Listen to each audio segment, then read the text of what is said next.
ಇಂದಿನ ವಿಡಿಯೋ ಶಿವನ ಎರಡನೇ ಜ್ಯೋತಿರ್ಲಿಂಗವಾದ ಶ್ರೀಶೈಲ ಮಲ್ಲಿಕಾರ್ಜುನ ಸ್ವಾಮಿ ಜ್ಯೋತಿರ್ಲಿಂಗದ ಬಗ್ಗೆ.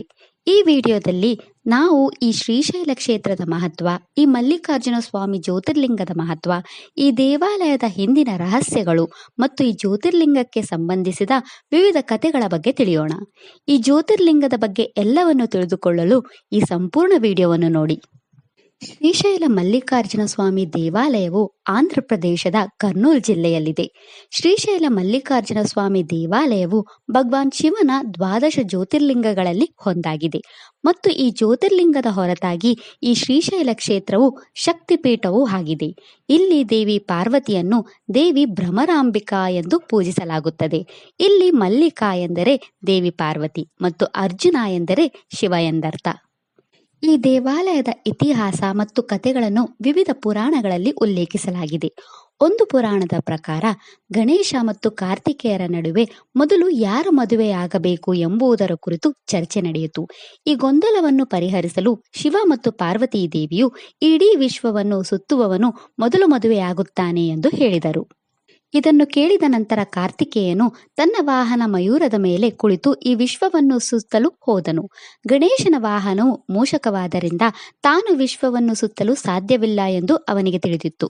ಅದರಿಂದ ಗಣೇಶನು ತನ್ನ ಬುದ್ಧಿಶಕ್ತಿಯಿಂದ ಶಿವ ಮತ್ತು ದೇವಿ ಪಾರ್ವತಿಯರ ಬಳಿಗೆ ಹೋಗಿ 7 ಬಾರಿ ಸುತ್ತಿ, ನೀವು ನನ್ನ ಇಡೀ ವಿಶ್ವ ಮತ್ತು ನನ್ನ ಪ್ರಪಂಚ ಎಂದು ಹೇಳಿದನು. ಅದರಿಂದ ನಿಮ್ಮಿಬ್ಬರನ್ನು ಸುತ್ತುವುದು ನಾನು ಈ ವಿಶ್ವವನ್ನು ಸುತ್ತಿದಂತೆಯೇ ಸರಿ ಎಂದು ಹೇಳಿದನು.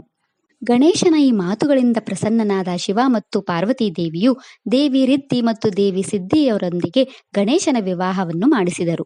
ಕಾರ್ತಿಕೇಯನು ಈ ಇಡೀ ವಿಶ್ವವನ್ನು ಸುತ್ತಿ ಕೈಲಾಸಕ್ಕೆ ಬರಲು ಮೇಲಿದ್ದಾಗ ಕಾರ್ತಿಕೇಯನು ಸಂತೋಷದ ಮನಸ್ಥಿತಿಯಲ್ಲಿ ಬರುತ್ತಿದ್ದ ನಾರದ ಮುನಿಯನ್ನು ಭೇಟಿಯಾದನು. ಕಾರ್ತಿಕೇಯನು ನಾರದ ಮುನಿಯನ್ನು ತನ್ನ ಸಂತೋಷಕ್ಕೆ ಕಾರಣವೇನೆಂದು ಕೇಳಿದಾಗ ನಾರದ ಮುನಿಯು ಕಾರ್ತಿಕೇಯನಿಗೆ ತಾನು ಕೈಲಾಸದಿಂದ ಬರುತ್ತಿದ್ದೇನೆ ಮತ್ತು ಗಣೇಶನ ಮಗನ ನಾಮಕರಣ ಸಮಾರಂಭವನ್ನು ಆಶೀರ್ವಾದಿಸುತ್ತಾ ಬರುತ್ತಿದ್ದೇನೆ ಎಂದು ಹೇಳಿದರು. ಇದನ್ನು ಕೇಳಿ ಕಾರ್ತಿಕೇಯನು ಆಘಾತಕ್ಕೊಳಗಾದನು ಮತ್ತು ಕಾರ್ತಿಕೇಯನು ಮತ್ತಷ್ಟು ಕೇಳುತ್ತಿದ್ದಂತೆ ಕಾರ್ತಿಕೇಯನು ಕೋಪದಿಂದ ಕೈಲಾಸಕ್ಕೆ ಹೋಗಿ ಗಣೇಶನು ತಮ್ಮ 2 ಪುತ್ರರಾದ ಶುಭ ಮತ್ತು ಲಾಭರೊಂದಿಗೆ ವಿವಾಹವಾದದ್ದನ್ನು ನೋಡಿದನು.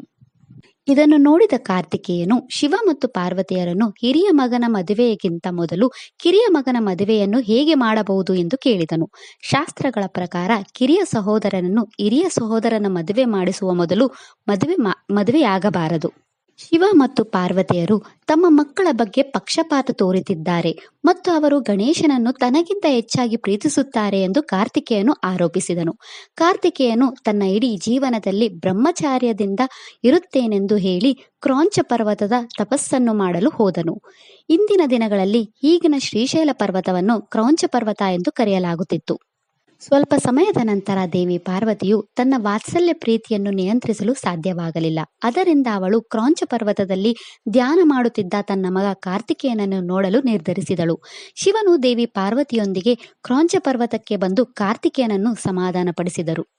ಪ್ರಸನ್ನನಾದ ಕಾರ್ತಿಕೇಯನು ಶಿವ ಮತ್ತು ದೇವಿ ಪಾರ್ವತಿಯು ಈ ಸ್ಥಳದಲ್ಲಿದ್ದು ತಮ್ಮ ಭಕ್ತರನ್ನು ಆಶೀರ್ವಾದಿಸಬೇಕೆಂದು ವಿನಂತಿಸಿದನು. ಕೆಲವು ಪುರಾಣಗಳಲ್ಲಿ ಕಾರ್ತಿಕೇಯನು ಈ ಶ್ರೀಶೈಲ ಪರ್ವತದಲ್ಲಿ ಶಿವಲಿಂಗವನ್ನು ಸ್ಥಾಪಿಸಿ ಕಠಿಣ ತಪಸ್ಸನ್ನು ಮಾಡಿದನೆಂದು ಹೇಳಲಾಗುತ್ತದೆ. ಭಗವಾನ್ ಶಿವ ಮತ್ತು ದೇವಿ ಪಾರ್ವತಿಯು ಆದಿವಾಸಿ ಜೋಡಿ ರೂಪವನ್ನು ಮಲ್ಲಿಕಾ ಮತ್ತು ಅರ್ಜುನನಂತೆ ತೆಗೆದುಕೊಂಡು ಕಾರ್ತಿಕೇಯನನ್ನು ಸಮಾಧಾನಪಡಿಸಿದರು ಎಂದು ಹೇಳಲಾಗುತ್ತದೆ. ಕಾರ್ತಿಕೇಯನು ತುಂಬಾ ಸಂತೋಷಗೊಂಡು ಶಿವ ಮತ್ತು ಪಾರ್ವತಿಯನ್ನು ತಾನು ಸ್ಥಾಪಿಸಿದ ಶಿವಲಿಂಗದಲ್ಲಿ ಜ್ಯೋತಿ ಸ್ವರೂಪದಲ್ಲಿ ಇದ್ದು ತನ್ನ ಭಕ್ತರನ್ನು ಆಶೀರ್ವಾದಿಸುವಂತೆ ಕೇಳಿಕೊಂಡನು ಎಂದು ಹೇಳಲಾಗುತ್ತದೆ.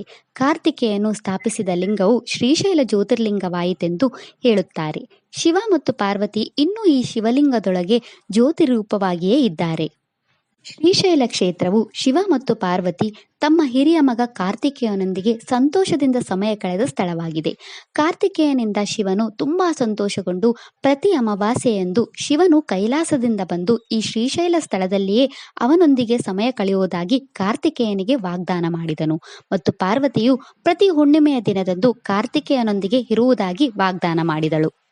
ಈ ಶ್ರೀಶೈಲ ಮಲ್ಲಿಕಾರ್ಜುನ ದೇವಸ್ಥಾನವು ಕೃಷ್ಣಾ ನದಿಯ ಬಳಿ ಹಚ್ಚ ಹಸಿರಿನ ನಲಮಲ ಕಾಡಿನಿಂದ ಸುಂದರವಾಗಿ ಸುತ್ತುವರಿದಿದೆ. ಶ್ರೀಶೈಲವನ್ನು ದಕ್ಷಿಣ ಕಾಶಿ ಎಂದು ಕರೆಯಲಾಗುತ್ತದೆ. ಶ್ರೀಶೈಲ ಮಲ್ಲಿಕಾರ್ಜುನ ಸ್ವಾಮಿ ದೇವಸ್ಥಾನಕ್ಕೆ ಭೇಟಿ ನೀಡಿ ಈ ದೇವಾಲಯದ ದರ್ಶನ ಮಾಡುವುದರಿಂದ ನಮ್ಮ ಎಲ್ಲ ಕಷ್ಟಗಳು ಪರಿಹಾರವಾಗುತ್ತವೆ ಮತ್ತು ಮುಕ್ತಿ ಪಡೆಯಲು ಸಹಾಯವಾಗುತ್ತದೆ ಎಂದು ನಂಬಲಾಗಿದೆ. ಈ ಶ್ರೀಶೈಲ ದೇವಸ್ಥಾನದ ವಿಶಿಷ್ಟತೆ ಎಂದರೆ ಇದು ಜ್ಯೋತಿರ್ಲಿಂಗ ಸ್ಥಳ ಮಾತ್ರವಲ್ಲದೆ ಶಕ್ತಿಪೀಠ ಸ್ಥಾನವೂ ಆಗಿದೆ. ಇಲ್ಲಿ ದೇವಿ ಆದಿಶಕ್ತಿಯು ಶಿವನೊಂದಿಗೆ ಜ್ಯೋತಿ ರೂಪದಲ್ಲಿ ನೆಲೆಸಿದ್ದಾಳೆ. ಶ್ರೀಶೈಲ ಮಲ್ಲಿಕಾರ್ಜುನ ಸ್ವಾಮಿ ದೇವಾಲಯವು 4 ಗೋಪುರಗಳಿಂದ ಸುತ್ತುವರಿದಿದೆ. ಈ ದೇವಾಲಯವು ಹಲವಾರು ದೇವಾಲಯಗಳನ್ನು ಹೊಂದಿದ್ದು, ಮಲ್ಲಿಕಾರ್ಜುನ ಸ್ವಾಮಿ ಜ್ಯೋತಿರ್ಲಿಂಗ ಮತ್ತು ದೇವಿ ಭ್ರಮರಾಂಬಿಕಾ ಶಕ್ತಿಪೀಠವು ಅತ್ಯಂತ ಪ್ರಮುಖವಾದವಾಗಿದೆ. ಈ ದೇವಾಲಯವು ಅನೇಕ ಸಭಾಂಗಣಗಳನ್ನು ಹೊಂದಿದ್ದು, ಅವುಗಳಲ್ಲಿ ಅತ್ಯಂತ ಗಮನಾರ್ಹವಾದದ್ದು ವಿಜಯನಗರ ಕಾಲದಲ್ಲಿ ನಿರ್ಮಿಸಲಾದ ಮುಖಮಂಟಪ. ಈ ಶ್ರೀಶೈಲ ಮಲ್ಲಿಕಾರ್ಜುನ ಸ್ವಾಮಿ ದೇವಾಲಯವು ಪೂರ್ವಕ್ಕೆ ಎದುರಾಗಿದೆ. ಈ ಶ್ರೀಶೈಲ ಕ್ಷೇತ್ರದಲ್ಲಿ 2 ಗಣೇಶ ದೇವಾಲಯಗಳಿವೆ. ಈ ಶ್ರೀಶೈಲ ದೇವಾಲಯದಲ್ಲಿ ಭೇಟಿ ನೀಡಬೇಕಾದ ಮೊದಲ ಮತ್ತು ಪ್ರಮುಖ ದೇವಾಲಯವೆಂದರೆ ಸಾಕ್ಷಿ ಗಣಪತಿ ದೇವಾಲಯದ ದರ್ಶನ. ಸಾಕ್ಷಿ ಗಣಪತಿ ದೇವಾಲಯವು ಶ್ರೀಶೈಲ ಮಲ್ಲಿಕಾರ್ಜುನ ಸ್ವಾಮಿ ದೇವಾಲಯದ ಬಳಿ ಇದೆ. ಮಲ್ಲಿಕಾರ್ಜುನ ಸ್ವಾಮಿ ಜ್ಯೋತಿರ್ಲಿಂಗದ ದರ್ಶನ ಪಡೆಯುವ ಮೊದಲು ನಾವು ಈ ಸಾಕ್ಷಿ ಗಣಪತಿ ದೇವಾಲಯಕ್ಕೆ ಭೇಟಿ ನೀಡಬೇಕು ಎಂದು ಹೇಳಲಾಗುತ್ತದೆ. ಇಲ್ಲಿನ ಗಣೇಶನು ಈ ಶ್ರೀಶೈಲ ಪರ್ವತಕ್ಕೆ ಭೇಟಿ ನೀಡುವ ಭಕ್ತರ ಹಾಜರಾತಿಯನ್ನು ತೆಗೆದುಕೊಂಡು ಆ ಭಕ್ತರ ಪಟ್ಟಿಯನ್ನು ಕೈಲಾಸದಲ್ಲಿರುವ ಮಹಾದೇವನಿಗೆ ನೀಡುತ್ತಾನೆ ಎಂದು ನಂಬಲಾಗಿದೆ. 2ನೇ ಗಣೇಶ ದೇವಾಲಯವು ರತ್ನಗರ್ಭ ಗಣಪತಿ. ಇದು ಮಲ್ಲಿಕಾರ್ಜುನ ಸ್ವಾಮಿ ದೇವಾಲಯದ ಗರ್ಭಾಲಯದ ಒಳಗಿದೆ. ಈ ರತ್ನಗರ್ಭ ಗಣಪತಿಯನ್ನು ಚಿಂತಾಮಣಿ ಗಣಪತಿ ರೂಪವೆಂದು ಹೇಳಲಾಗುತ್ತದೆ. ಗರ್ಭಾಲಯದೊಳಗೆ ಈ ಗಣಪತಿಯ ದರ್ಶನ ಮಾಡುವುದರಿಂದ ನಮ್ಮ ಎಲ್ಲ ಆಸೆಗಳು ಈಡೇರುತ್ತವೆ ಎಂದು ಹೇಳಲಾಗುತ್ತದೆ. ಈ ಶ್ರೀಶೈಲ ದೇವಾಲಯದ ಪ್ರಮುಖ ಆಕರ್ಷಣೆ ಎಂದರೆ ಈ ದೇವಾಲಯದ ಮಧ್ಯಮಂಟಪದಲ್ಲಿ ಇರುವ ನಂದಿಕೇಶ್ವರನ ಬೃಹತ್ ವಿಗ್ರಹದೊಂದಿಗೆ ಹಲವಾರು ಸ್ತಂಭಗಳು. ಶಿವನ ಮಹಾನ್ ಭಕ್ತರಲ್ಲಿ ಮತ್ತು ಎಲ್ಲ ಶಿವಗಣಗಳಲ್ಲಿ ನಂದಿಯು ಶಿವನ ಪ್ರಮುಖ ಭಕ್ತ ಎಂದು ಹೇಳಲಾಗುತ್ತದೆ. ಶ್ರೀಶೈಲದಲ್ಲಿ ಈ ಬೃಹತ್ ನಂದಿ ವಿಗ್ರಹವು ಪ್ರಮುಖ ಮಹತ್ವವನ್ನು ಹೊಂದಿದೆ. ಇಲ್ಲಿನ ನಂದಿಯನ್ನು ಶನಗಳ ಬಸವಣ್ಣ ಎಂದು ಕರೆಯಲಾಗುತ್ತದೆ. ಶಿವನ ಎಲ್ಲ ದೇವಾಲಯಗಳಲ್ಲಿ ಇದು ಏಕೈಕ ದೇವಾಲಯವಾಗಿದ್ದು, ಇಲ್ಲಿ ಶಿವನ ಭಕ್ತ ನಂದಿಕೇಶ್ವರನನ್ನು ಜ್ಯೋತಿರ್ಲಿಂಗವನ್ನು ಪೂಜಿಸುವ ಮೊದಲು ಪೂಜಿಸಲಾಗುತ್ತದೆ. ಇಲ್ಲಿ ನಂದಿಯು ಕೇವಲ ವಿಗ್ರಹವಲ್ಲ, ಆದರೆ ನಂದಿಯ ನಿಜವಾದ ರೂಪ ಎಂದು ಹೇಳಲಾಗುತ್ತದೆ. ಇಲ್ಲಿ ನಂದಿಯು ಭಕ್ತರೊಂದಿಗೆ ಮಾತನಾಡುತ್ತಾನೆ ಎಂದು ಹೇಳಲಾಗುತ್ತದೆ. ಒಮ್ಮೆ ಈ ನಂದಿ ವಿಗ್ರಹವು ಭಕ್ತನೊಬ್ಬನೊಂದಿಗೆ ಮಾತನಾಡಿ ಈ ದೇವಾಲಯದ ಎಲ್ಲ ಅತೀಂದ್ರಿಯ ರಹಸ್ಯಗಳನ್ನು ಬಹಿರಂಗಪಡಿಸಿದನು ಎಂದು ಹೇಳಲಾಗುತ್ತದೆ. ಶಿವನನ್ನು ಧ್ಯಾನಿಸುತ್ತಾ ತನ್ನ ಜೀವನವನ್ನು ಕಳೆದ ಒಬ್ಬ ಮಹಾನ್ ಶಿವಭಕ್ತನು ಜ್ಯೋತಿರ್ಲಿಂಗದ ದರ್ಶನ ಪಡೆಯಲು ಈ ಶ್ರೀಶೈಲ ದೇವಸ್ಥಾನಕ್ಕೆ ಬಂದನೆಂದು ಹೇಳಲಾಗುತ್ತದೆ. ಒಂದು ರಾತ್ರಿ ಈ ಶಿವಭಕ್ತನಿಗೆ ದೈವಿಕ ನಂದಿಯ ದರ್ಶನವಾಯಿತು. ಅದು ಅವನಿಗೆ ಮಾತನಾಡಿ ಜೀವನ, ವಿಶ್ವ ಮತ್ತು ಮುಕ್ತಿಯ ಬಗ್ಗೆ ಆಳವಾದ ಆಧ್ಯಾತ್ಮಿಕ ಸತ್ಯಗಳನ್ನು ಬಹಿರಂಗಪಡಿಸಿತು. ಈ ಭಕ್ತ ಎಚ್ಚರವಾದಾಗ ಅವನು ಕೃತಜ್ಞನಾಗಿ ತನ್ನ ಜ್ಞಾನವನ್ನು ಎಲ್ಲರೊಂದಿಗೆ ಹಂಚಿಕೊಂಡನು ಎಂದು ಹೇಳಲಾಗುತ್ತದೆ. ಇಂದಿಗೂ ನಮ್ಮ ಇಚ್ಛೆಗಳನ್ನು ಈ ನಂದಿಯ ಕಿವಿಯಲ್ಲಿ ಹೇಳುವುದು ಶಿವನನ್ನು ತಲುಪುತ್ತದೆ ಎಂದು ನಂಬಲಾಗಿದೆ. ಶಿವ ಮತ್ತು ಭಕ್ತರ ನಡುವೆ ನಂದಿಯು ದೈವಿಕ ಪ್ರಜ್ಞೆಯಾಗಿ ಕಾರ್ಯನಿರ್ವಹಿಸುತ್ತದೆ. ಕೆಲವು ಸ್ಥಳೀಯರು ನಂದಿಕೇಶ್ವರನಿಗೆ ಕಡಲೆಯನ್ನು ಅರ್ಪಿಸುತ್ತಾರೆ. ನಂದಿ ತಮ್ಮ ಕಡಲೆಯನ್ನು ತಿಂದು ತಮ್ಮ ಆಸೆಗಳನ್ನು ಪೂರೈಸುತ್ತಾನೆ ಎಂದು ಭಾವಿಸುತ್ತಾರೆ. ಶಿವನ ಭಕ್ತರ ಇಚ್ಛೆಗಳನ್ನು ಪೂರೈಸುವ ಮೂಲಕ ಶಿವನ ಪ್ರಧಾನ ಭಕ್ತನಾಗಿ ನಂದಿ ಈ ಶ್ರೀಶೈಲ ಕ್ಷೇತ್ರದಲ್ಲಿ ವಾಸಿಸುತ್ತಾನೆ. ಶ್ರೀಶೈಲ ದೇವಸ್ಥಾನದಲ್ಲಿ ಪ್ರತಿ ತ್ರಯೋದಶಿ ತಿಥಿ ಮತ್ತು ಮಂಗಳವಾರಗಳಂದು ರುದ್ರ ಅಧ್ಯಯನದ ಮೂಲಕ ನಂದಿಕೇಶ್ವರನಿಗೆ ಅರ್ಚನೆ, ಅಭಿಷೇಕವನ್ನು ಆಯೋಜಿಸಲಾಗುತ್ತದೆ. ನಂದಿಗೆ ಈ ಅರ್ಚನೆ, ಅಭಿಷೇಕದ ದರ್ಶನ ಮಾಡುವುದರಿಂದ ನಂದಿಕೇಶ್ವರನಿಂದ ನೀಡಲ್ಪಟ್ಟ ಸಂಪೂರ್ಣ ಆಶೀರ್ವಾದ ಮತ್ತು ಜ್ಞಾನವನ್ನು ಪಡೆಯಲು ಸಹಾಯವಾಗುತ್ತದೆ ಎಂದು ನಂಬಲಾಗಿದೆ.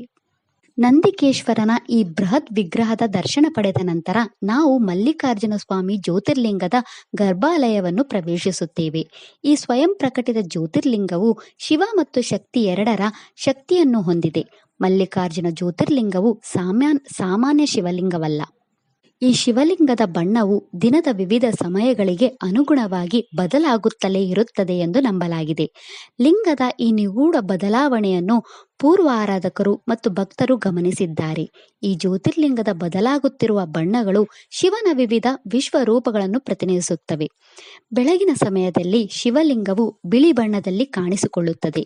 ಇದು ಬೆಳಗಿನ ಶುದ್ಧತೆ ಮತ್ತು ತಾಜಾ ಶಕ್ತಿಯನ್ನು ಪ್ರತಿನಿಧಿಸುತ್ತದೆ.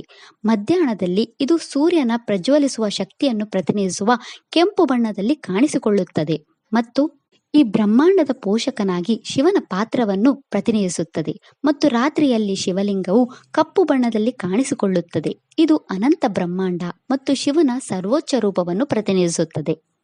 ಈ ಶ್ರೀಶೈಲ ಮಲ್ಲಿಕಾರ್ಜುನ ಸ್ವಾಮಿ ದೇವಾಲಯದ ನಿಗೂಢತೆಯು ಶ್ರೀಶೈಲ ಮಲ್ಲಿಕಾರ್ಜುನ ಸ್ವಾಮಿ ದೇವಾಲಯದ ಮುಖ್ಯ ಗರ್ಭಾಲಯದೊಳಗೆ ನಿರಂತರವಾಗಿ ಹುರಿಯುತ್ತಿರುವ ಅಖಂಡ ಜ್ಯೋತಿಯಾಗಿದ್ದು, ಈ ಅಖಂಡ ಜ್ಯೋತಿಯನ್ನು ಶ್ರೀ ಗುರು ಆದಿಶಂಕರಾಚಾರ್ಯರು ಬೆಳಗಿಸಿದರೆಂದು ಹೇಳಲಾಗುತ್ತದೆ. ಈ ಶಾಶ್ವತ ಜ್ಯೋತಿ ಶಿವನ ಉಪಸ್ಥಿತಿಯ ದೈವಿಕ ಸಂಕೇತವನ್ನು ಪ್ರತಿನಿಧಿಸುತ್ತದೆ. ಕೆಲವು ಗ್ರಂಥಗಳ ಪ್ರಕಾರ ಬಹಳ ಹಿಂದೆ ಚಂದ್ರಾವತಿ ಎಂಬ ರಾಜಕುಮಾರಿ ವಾಸಿಸುತ್ತಿದ್ದಳು. ಅವಳು ಶಿವನ ಪರಮ ಭಕ್ತೆಯಾಗಿದ್ದಳು. ರಾಜಕುಮಾರಿ ಚಂದ್ರಾವತಿ ನಲಮಲ ಕಾಡಿನ ಬಳಿ ಒಂದು ಸಣ್ಣ ರಾಜ್ಯವನ್ನು ಆಳುತ್ತಿದ್ದಳು. ಒಂದು ದಿನ ಅವಳು ಶಿವನ ಕುರಿತು ದೊಡ್ಡ ತಪಸ್ಸು ಮಾಡಲು ನಿರ್ಧರಿಸಿದಳು. ಅದರಿಂದ ಅವಳು ತನ್ನ ರಾಜ್ಯವನ್ನು ತೊರೆದು ನಲಮಲ ಕಾಡಿನ ಆಳಕ್ಕೆ ಹೋಗಿ ತನ್ನ ತಪಸ್ಸನ್ನು ಮಾಡಿದಳು. ಅವಳು ಒಂದು ಸಣ್ಣ ಗುಡಿಸಲನ್ನು ನಿರ್ಮಿಸಿಕೊಂಡು ಶಿವನನ್ನು ಧ್ಯಾನಿಸುತ್ತಾ ಸಮಯ ಕಳೆದಳು. ಒಮ್ಮೆ ಸಂಜೆ ಅವಳು ಹಸುಗಳ ಹಿಂಡು ಕಾಡಿನೊಳಗೆ ಹೋಗಿ ಬರುವುದನ್ನು ಗಮನಿಸಿದಳು. ಮರುದಿನ ಅವಳು ಈ ಹಸುಗಳ ಹಿಂಡನ್ನು ಹಿಂಬಾಲಿಸಿದಾಗ ಹಸುಗಳು ದೈವಿಕ ಶಿವಲಿಂಗಕ್ಕೆ ಅಭಿಷೇಕ ಮಾಡುವುದನ್ನು ನೋಡಿದಳು. ಆ ಲಿಂಗವು ಪ್ರಕಾಶಮಾನವಾಗಿ ಹೊಳೆಯುತ್ತಿತ್ತು. ಈ ದೈವಿಕ ಶಿವಲಿಂಗವನ್ನು ನೋಡಿ ರಾಜಕುಮಾರಿ ಚಂದ್ರವತಿ ಈ ಜ್ಯೋತಿರ್ಲಿಂಗದ ಸುತ್ತಲೂ ಸುಂದರವಾದ ದೇವಾಲಯವನ್ನು ನಿರ್ಮಿಸಿದಳು. ಅದು ನಂತರ ಶ್ರೀಶೈಲ ಮಲ್ಲಿಕಾರ್ಜುನ ಲಿಂಗವಾಯಿತು. ಇಂದಿಗೂ ಈ ಜ್ಯೋತಿರ್ಲಿಂಗದ ಬಳಿ ಬಂದು ಪ್ರಾರ್ಥಿಸುವ ಜನರು ತಮ್ಮ ಸುತ್ತಲಿನ ಅತೀಂದ್ರಿಯ ಕಂಪನವನ್ನು ಅನುಭವಿಸುತ್ತಾರೆ. ಇಲ್ಲಿ ಮುಖ್ಯ ದೇವಾಲಯದ ಗೋಪುರದ ಕೆಳಗೆ ಒಂದು ಸರೋವರವನ್ನು ಇರಿಸಲಾಗಿದೆ. ಅಲ್ಲಿ ನಾವು ನೀರಿನ ಮೇಲೆ ಗೋಪುರದ ಪ್ರತಿಬಿಂಬವನ್ನು ನೋಡಬಹುದು. ಈ ಸರೋವರ ನೀರಿನ ಮೇಲೆ ಈ ಗೋಪುರದ ಪ್ರತಿಬಿಂಬವನ್ನು ದರ್ಶನ ಮಾಡುವುದರಿಂದ ನಾವು ಎಲ್ಲ ಪುನರ್ಜನ್ಮದ ಚಕ್ರಗಳಿಂದ ಮುಕ್ತರಾಗುತ್ತೇವೆ ಎಂದು ಹೇಳಲಾಗುತ್ತದೆ.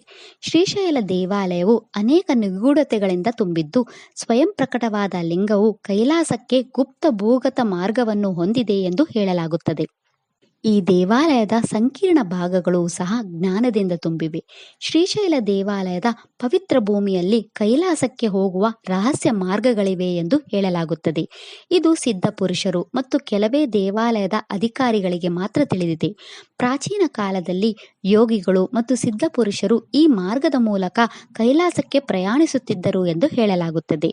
ಶುದ್ಧ ಭಕ್ತಿ ಮತ್ತು ಆಧ್ಯಾತ್ಮಿಕ ಬುದ್ಧಿವಂತಿಕೆ ಹೊಂದಿರುವವರು ಈ ಅತೀಂದ್ರಿಯ ಮಾರ್ಗದ ಪ್ರವೇಶ ಬಿಂದುವನ್ನು ಕಂಡುಕೊಳ್ಳಬಹುದು ಎಂದು ಹೇಳಲಾಗುತ್ತದೆ.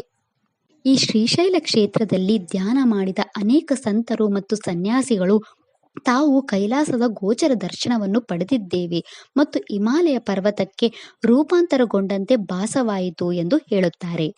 ಶ್ರೀಶೈಲ ಮಲ್ಲಿಕಾರ್ಜುನ ದೇವಸ್ಥಾನವು ಒಂದು ಶಕ್ತಿಪೀಠವಾಗಿದ್ದು, ಇಲ್ಲಿ ಪಾರ್ವತೀ ದೇವಿಯು ಭ್ರಮರಾಂಬಿಕಾ ದೇವಿಯಾಗಿ ಇಲ್ಲಿ ನೆಲೆಸಿದ್ದಾಳೆ. ಪುರಾಣಗಳ ಪ್ರಕಾರ ಈ ಶ್ರೀಶೈಲ ಕ್ಷೇತ್ರದಲ್ಲಿ ಸತೀದೇವಿಯ ಕುತ್ತಿಗೆ ಬಿದ್ದಿದೆ ಎಂದು ಹೇಳಲಾಗುತ್ತದೆ.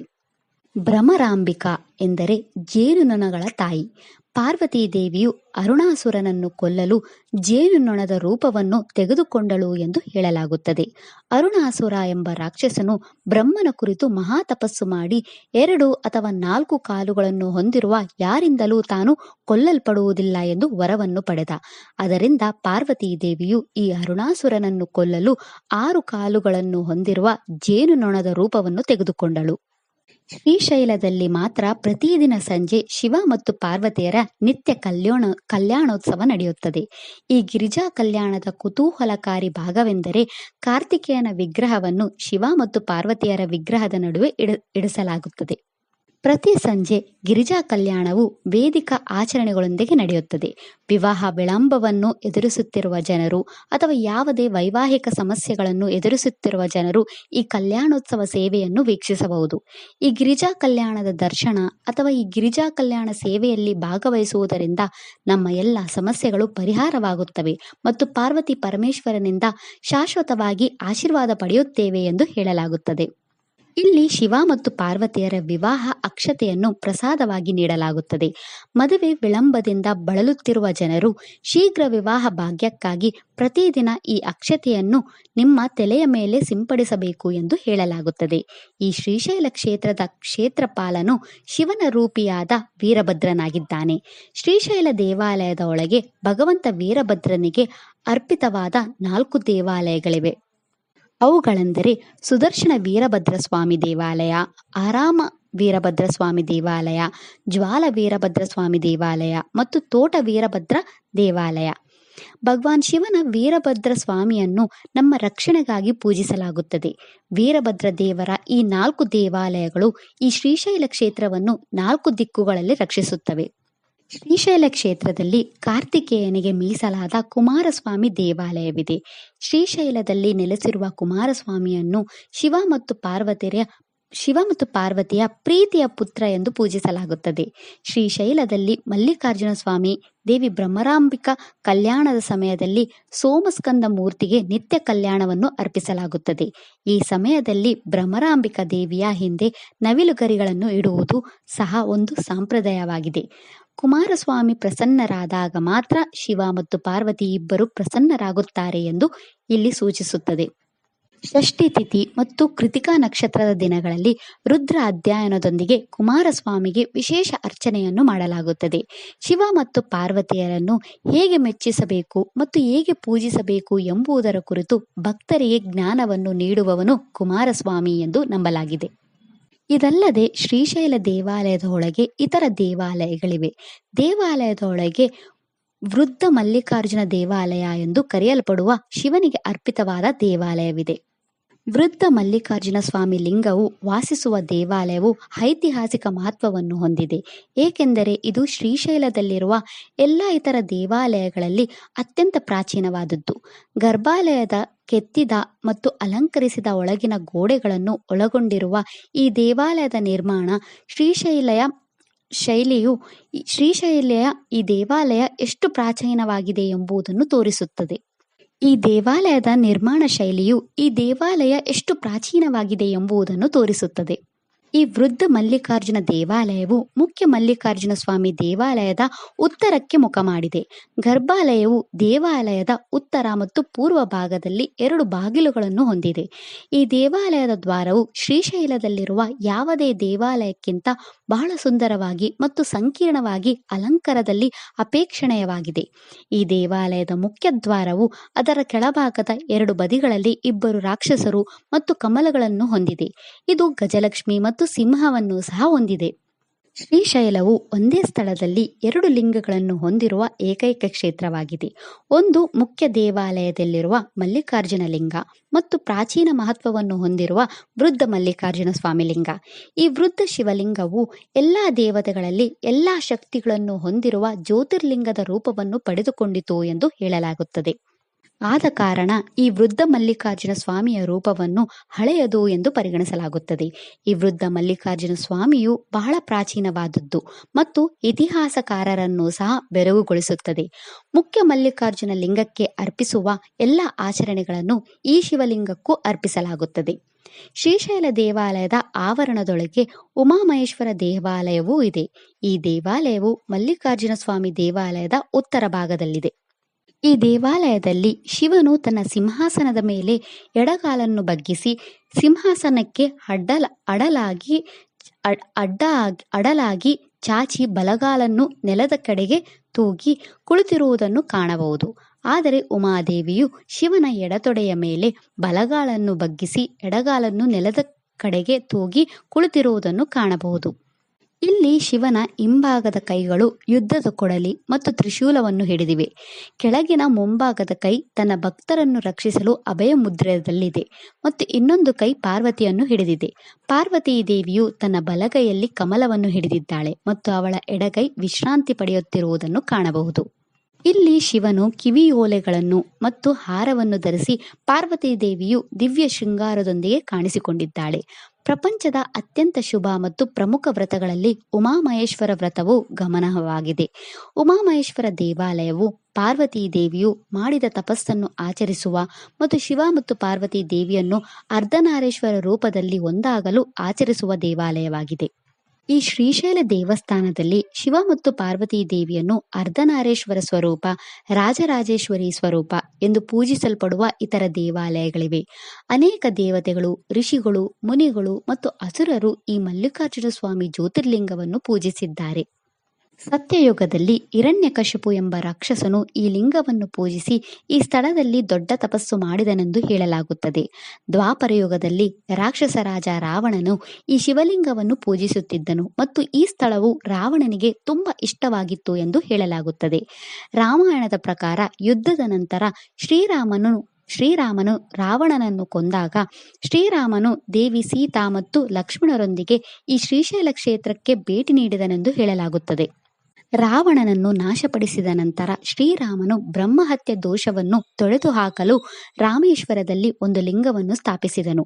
ಅಗಸ್ತ್ಯ ಮಹರ್ಷಿಗಳ ಸಲಹೆಯನ್ನು ಅನುಸರಿಸಿ ಶ್ರೀರಾಮನು ದೇವಿ ಸೀತಾ ಮತ್ತು ಲಕ್ಷ್ಮಣರೊಂದಿಗೆ ರಾವಣನಿಗೆ ಅತ್ಯಂತ ಪ್ರಿಯವಾದ ಸ್ಥಳವಾದ ಶ್ರೀಶೈಲಕ್ಕೆ ಭೇಟಿ ನೀಡಿದನು ಮತ್ತು ಶ್ರೀರಾಮನು ಇಲ್ಲಿ ಸಹಸ್ರ ಲಿಂಗವನ್ನು ಸ್ಥಾಪಿಸಿದನು ಮತ್ತು ಶ್ರೀ ಮಲ್ಲಿಕಾರ್ಜುನ ಸ್ವಾಮಿ ಲಿಂಗವನ್ನು ಮತ್ತು ಭ್ರಮರಾಂಬಿಕಾ ದೇವಿಗೆ ಪೂಜೆ ಸಲ್ಲಿಸುವ ಮೂಲಕ ಹೊರೆಯನ್ನು ನಿವಾರಿಸಿಕೊಂಡನು ಎಂದು ಹೇಳಲಾಗುತ್ತದೆ. ಶ್ರೀಶೈಲ ಖಂಡದ ಪ್ರಕಾರ ಶ್ರೀರಾಮನು ಈ ಜ್ಯೋತಿರ್ಲಿಂಗ ಅರ್ಚನೆಯನ್ನು ಹೇಗೆ ಮಾಡಬೇಕೆಂದು ತೋರಿಸಿಕೊಟ್ಟನು ಮತ್ತು ಈ ಶಿವಲಿಂಗಕ್ಕೆ ಹೇಗೆ ಪ್ರದಕ್ಷಿಣೆಯನ್ನು ನೀಡಬೇಕೆಂದು ತೋರಿಸಿದನು. ಇದನ್ನು ಈಗ ಶ್ರೀರಾಮ ಪ್ರದಕ್ಷಿಣೆ ಎಂದು ಕರೆಯಲಾಗುತ್ತದೆ.